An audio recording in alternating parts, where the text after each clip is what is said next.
शांति। ब्रह्मा बाप के 18 कदम। 5वां कदम, फल की इच्छा से सदैव मुक्त। इच्छा मात्रम अज्ञान है। इच्छा मात्रम अज्ञान है। ब्रह्मा बाबा ने कोई भी कर्म के फल की इच्छा नहीं रखी। हर वचन और कर्म में सदैव पिता की स्मृति होने के कारण फल की इच्छा का संकल्प मात्र भी नहीं रहा। निष्काम वृत्ति से सबकी पालना की। पुरुषार्थ के प्रारब्ध की नॉलेज होते हुए भी उसमें अटैचमेंट नहीं रही।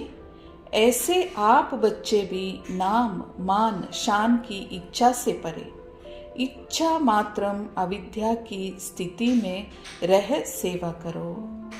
इसी विधि से सबकी पालना करो, तब क्षमा के ऊपर परवाना फिदा होगा। ब्रह्मा बाबा ने कोई भी कर्म करते हुए उसकी फल की इच्छा नहीं रखी। हर वचन और कर्म में सदैव पिता की स्मृति होने के कारण उन्होंने कभी इच्छा संकल्प मात्र में भी नहीं रखा और निष्काम वृत्ति से सबकी पालना की।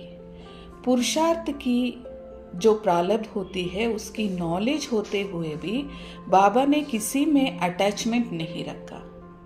उदाहरण के लिए हमें पता रहता है कि इस कर्म का फल जो है वो ये मिलेगा, तो बाबा को पुरुषार्थ की प्रारब्ध की प्राप्ति के बारे में सब कुछ पता था, लेकिन इसको बुद्धि में रख के हमें कोई भी कर्म नहीं करना चाहिए।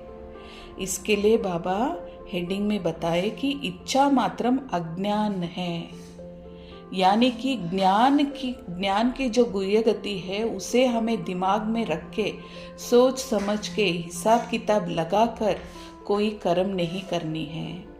निमित्त भाव से करन करावनहार करा रहा है और हम कर रहे हैं, बस इतना ही स्मृति हम में रहना चाहिए। और इसी भावना से ब्रह्मा बाबा ने भी पुरुषार्थ की प्रारब्ध की नॉलेज होते हुए भी उसमें अटैचमेंट नहीं रखी और नाम मान शान की इच्छा भी नहीं रखी। तो ऐसे हम बच्चे भी इच्छा मात्रम अविज्ञा स्थिति में रहकर हर सेवा करनी है और इसी विधि से सबकी पालना करनी है, तभी क्षमा के ऊपर परवाना फिदा होंगे, यानी तभी शिव बाबा हम पे फिदा होंगे। और आगे बाबा समझाने दे रहे हैं, हर एक को खुशी में लाना और हल्का करना। बाप स्वयं सदा खुशी में रहते और सदा ऐसे ही बातें सुनाते कि कोई मनुष्य कितना भी अशांत क्यों ना हो, चाहे कितनी उलझन में भी पड़ा हुआ हो, बाबा की मधुर मुस्कान को देखते ही उसकी उदासी और चिंता भाग जाती, खुशी का पारा चढ़ जाता। किसी ने भी बाबा के चेहरे पर चिंता या उदासी की रेखा नहीं देखी।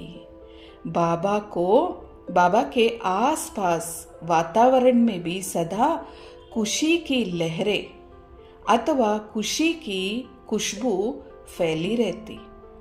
बाबा सदा बच्चों को खुशी और उल्लास में लाते और कहते, बच्चे माया के विघ्न तो बहुत आएंगे, तूफान तो बहुत आएंगे, परंतु घबराना मत और हिम्मत नहीं हारना। आपकी विजय, आप विजय रत्न हो।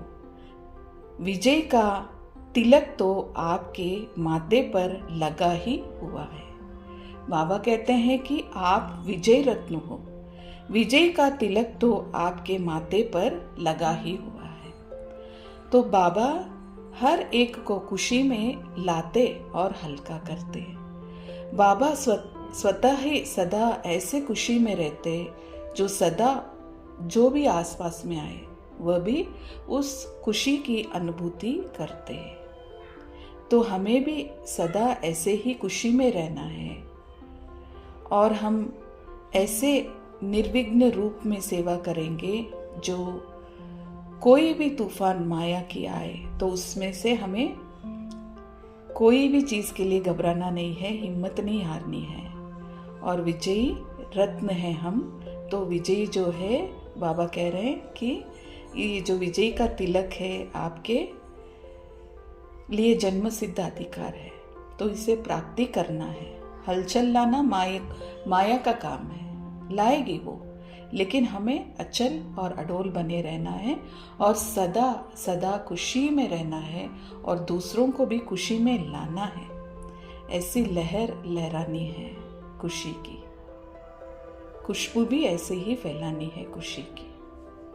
जो भी आसपास में आ जाए वो रूहानियत, बाबा की शक्ति उन्हें मिले। ओम शांति। और आज अपनी शक्तिशाली मनसा द्वारा सकाश देने की सेवा करो। आप ब्राह्मण बच्चे तना हो, तने से ही सारे वृक्ष को सकाश पहुंचती है, तो अब विश्व को सकाश देने वाले बनो।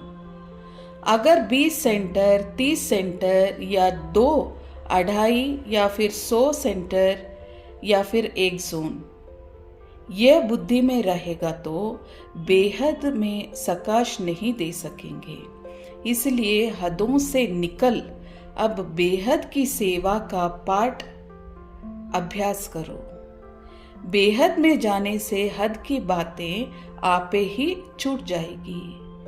बेहद की सकाश से परिवर्तन होना यह फास्ट सेवा का रिजल्ट है।